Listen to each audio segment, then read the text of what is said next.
Finding out it's a porn addiction is pretty intense, not gonna lie. Don't know whether you have to be mad or sad or supportive, whether you have to put aside your own feelings. I have contemplated leaving divorce, but I sticked around, and I guess that's because I saw he was serious about this and wanting to change. Seeing him putting in the work consistently, like not skipping any calls, doing these writing exercises, him showing up every single day doing it, it made me feel safe to stay. So, hey everyone, here I have a special treat for you guys. We have a couple here, lovely couple, Marco and Laura, and they're here willing to share their experiences of Marco rebooting. He came out from the implementation, and obviously his wife here is willing to share her experience as well of how she was affected by it and sharing her insights as well. Laura, coming into Marco doing the program, right? What were your first initial thoughts of, did he reveal that to you right away?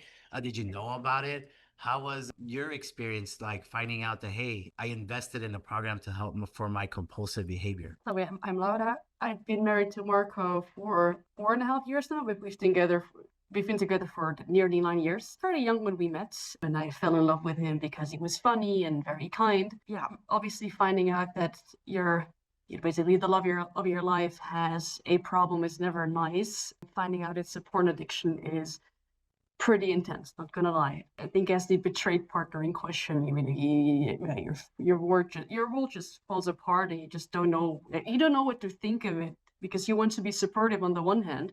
On the other hand, though, because the particularities of this addiction, you feel betrayed as well, and you don't know whether you have to be mad or sad or supportive, whether you have to put aside your own feelings. So we both struggled with that for a while. I found out because, well, I'm very persistent in my questions. Yeah. I guess that's a side part of being, having a law degree. We're kind of trained to go beyond, above and beyond with the questions. No, I found out, but I had suspicion that something was, say, wrong for a while, but I couldn't really put my finger on it. Maybe this was, being in your mid-20s, you don't know shit. You think you know the world, but you don't know anything really.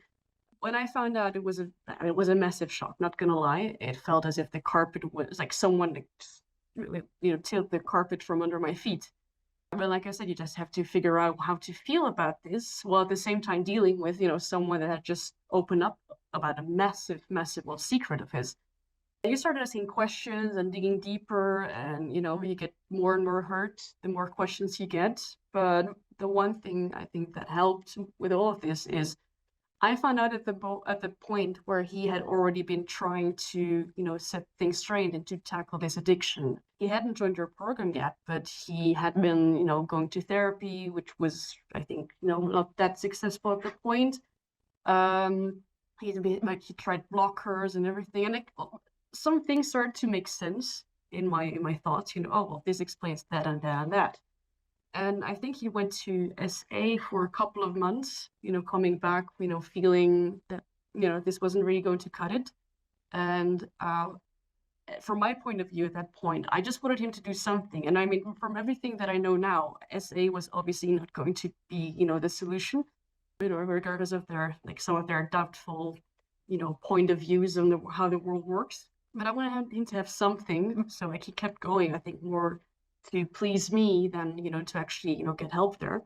And that's when at some point he was researching further into the options he had, and this program came up. And I mean, we talked about this, obviously it was going to be quite the investment, both, in terms of money, but also in terms of time. I mean, us being on a European time schedule, it meant the calls were in the evening, which also meant, he would not be able to help as much around in the household. So cooking, cleaning, all of that, well, I did it. And while he was just doing call after call. But I could live with that because I saw improvements pretty quickly, actually. Obviously, this has been a bumpy road for the both of us, and it's been a Yeah. year. If I compare him 1 year ago to him now, it's a big difference. And what I really like about this program is all the little small things that were bothering me in the course of our relationship that I couldn't exactly also put my finger on either. They start to get tackled too through this program. You guys start talking about principles and values, and cutting back on alcohol and investing in yourself, self-care. I've never heard the guy mention the word self-care in a sentence that involved me before. Yeah. And all of a sudden he was trying to make time for that. He started meditating every morning, like journaling, and honestly, it was really, for me too, that was quite inspiring to see that someone like him, I mean, that's maybe a description that doesn't say anything, but of course I've known the guy for a while, and Yeah. I never thought he would be the one, meditating every morning for like a year now, nearly. Wow. And it's been great. It's been great. And obviously there's still a lot of work left to do, but I am very confident about his further journey, and he's really opened up to, I think, to people in general. I see him flourishing now when we're in social settings where before he would just close down. Even if it was just like one of my friends being present at our home, he would just shut down completely. And people would mistake him for either being very uninterested or being a boring guy. And Yeah. that changed completely too, because he's actively participating in conversations. He's putting himself out there. He's talking to strangers now. It's, Yeah, different guy. Yeah, I like. Thank you for man. You impact a whole lot there, and I could tell. Like, I one of the things I would agree with you there is like, man, Marco, like, show me something, man. I feel like I'm talking to like the wall. It's like, bro, when we first started, and now he's like super open and like the wins he shares. It's like that vulnerability that when he opened his heart up is amazing to see because of his willingness to change, right? He had that motivation. And you saw that, right? Like it's crazy. I don't think I ever heard you share that. You meditated every day almost for a year, bro. That's fucking crazy. I love that. And I believe it because obviously the way he shows, right? His presence. Sharing all that, Laura, how has that impacted you? Like, how has that affected you as seeing that change? Like I know, like you mentioned, like there is still more work to be done, of course, right? Like mind you, this is just his first year rebooting, and yeah. just still like we go to a concept of second year rebooting, but that's neither here or there right now. But how did you feel as when you saw that, like wow, that initiative that like coming from Betrayal? How's that? How have you worked through that as well? Like how's that affected you?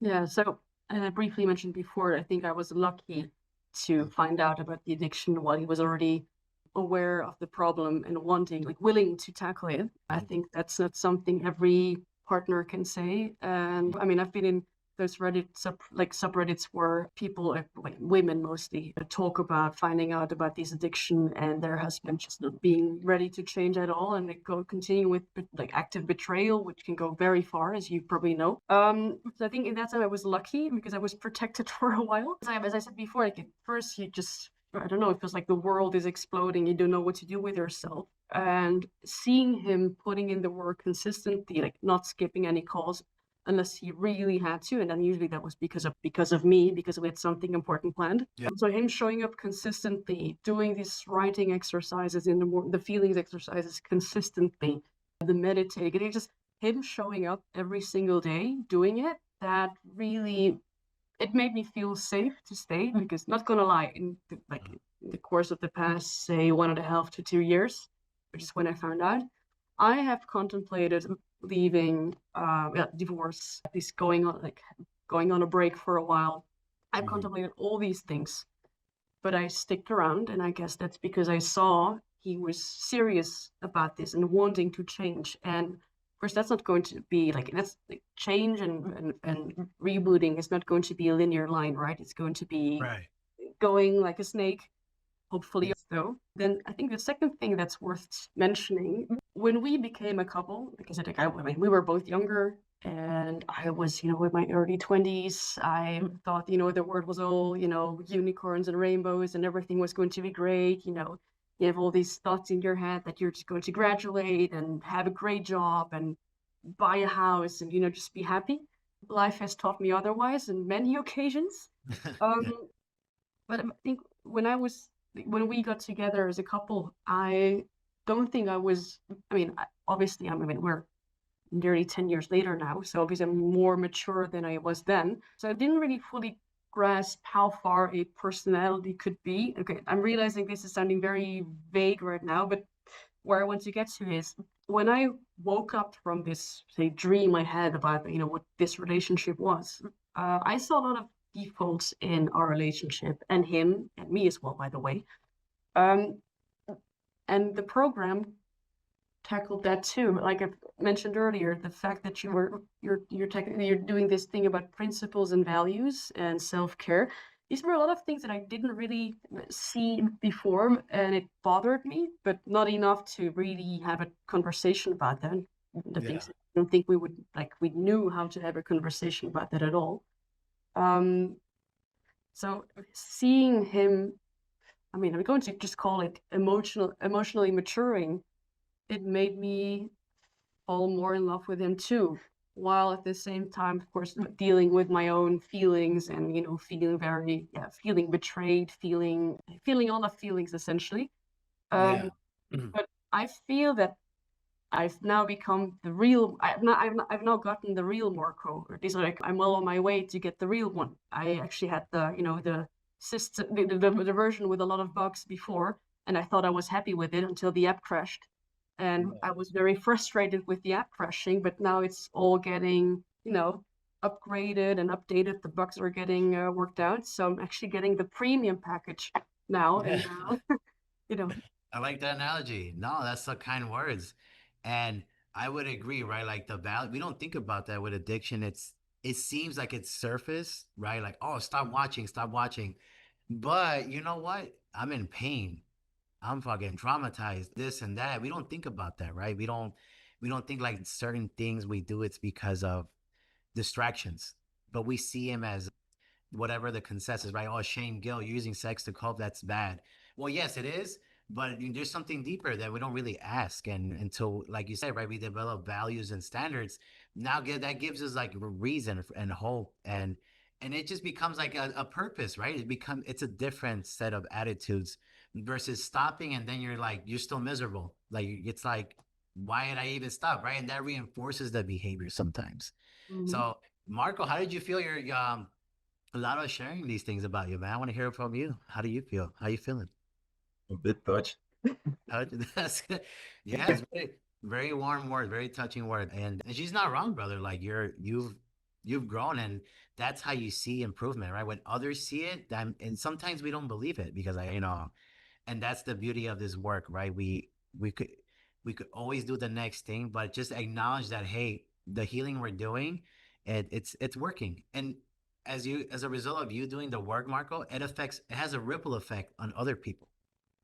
And I like to remind brothers that, like, hey, just because you're doing the work, it's not just about you. When you think about it, it's a bigger picture, right? Or if you want to go even more spiritual, right? Even the world. But in this case, your world right now is in this room, and it has a positive effect. So, what, Lara, what would you say is your? I kind of already I feel like you mentioned already, but I ask it anyway. What are you most proud of your husband in your husband now? What are you so proud of him right now? I'd say on the one hand, consistency, because it's a really difficult to keep that going. It's like going to the gym. It's easy to just show up, for a couple of days, but then, I'll skip the class today. I'll go tomorrow. But he's been working on himself every single day since the program. Um, and I think secondly, just I don't know, I feel like he's finally developing a part of his character that was just, I don't know, blank space before, and I'm really really excited to get to know that person. Wow. Damn, man, I'm excited too, bro. And you're here leading me. I love it. Such kind words. And all right, now this is a question for you now. So this is for what are some words of encouragement that you would tell like a wife that's actually listening to this and they feel that sense of betrayal and just Mhm. are confused, right? And they're like, what would you tell that woman or wife in this case? Well, I tell them that first of all, I mean, the feelings that she's feeling are more than valid. Whether two things are important, and I would say one is of course the husband taking his issue seriously and taking serious action and doing the work. But then second, it would be that her healing journey, that's not something he can do. It's something she'll have to do. Like she'll also have to go to therapy, start journaling, do whatever she needs to do to figure this out for herself. Because, I mean, the program is there to, well, help men tackle their addiction, but it doesn't do anything for the wives because they couldn't possibly because they're not involved. Mhm. So yeah, I would say do your own healing, find what works for you. And if if you see your husband putting in the work and you see like this is some results or consistency, then trust the process and everything else will follow. All right, I love that. That is words of wisdom there, and I appreciate you sharing. All right, and for the husbands and young men out there on the fence about receiving help, what would you advise them, Marco? Swallow your pride. Yeah, it's already hard to admit that you have a problem, but once you start working on it, swallow it and just say what's going on inside of you. One thing I learned is that a lot of our problems are quite common. So there's always a brother or someone of the coaches who has experience or has experienced it himself who can get you back on track or give you some advice how to start the healing journey. Yeah, and just commit. If you don't put in the work, it's to use the gym analogy. You can go to the gym few weeks, don't do anything, you can swallow every freaking supplement there is. If you don't put in the work, you'll just have a very expensive piss. It's like taking steroids and sitting down, Yeah, right? Not Indeed. doing anything. well said. Yeah. No, thank you, Mark. I really appreciate. And well, thank you both of you for taking the time and as of course especially Laura for expressing her view her point of view of seeing a man that's rewiring his brain and actually seeing that change internally and you when we feel it man like I'm a feeling guy so that's how I talk and we feel that change Marco and it's crazy to see that result in a short amount of time right and I don't like to put healing in a time box but it's we don't have to. It's literally the moment you decide like I'm gonna stop buying into lies and stop being a victim, if you will, right, to pornography or the old wounds that we have, and just learning more about ourselves, right? And I like what you said. Like it's like you're falling in love with someone that's like, where where the fuck was this guy? Like, damn. And that's so beautiful to hear because he's always been there, but it's like it's revealing, right? It's like revealing to you, like, wow, I've always been there. I just been a hurt person that I was unconscious about it. So seeing that is amazing, and I appreciate both of you for sharing this in this podcast. But if you guys don't have any last words here, I'll sign us off here. I'll put in the work. That's all I can say. I've said it when we had the interview 101. It's a lot. It's a quite a large investment, but it's worth the money. No, thank you, Marco. All right. So thank you guys for sharing. And for those of you watching, thank you for listening. And I'll see you guys in the next one. Thank you.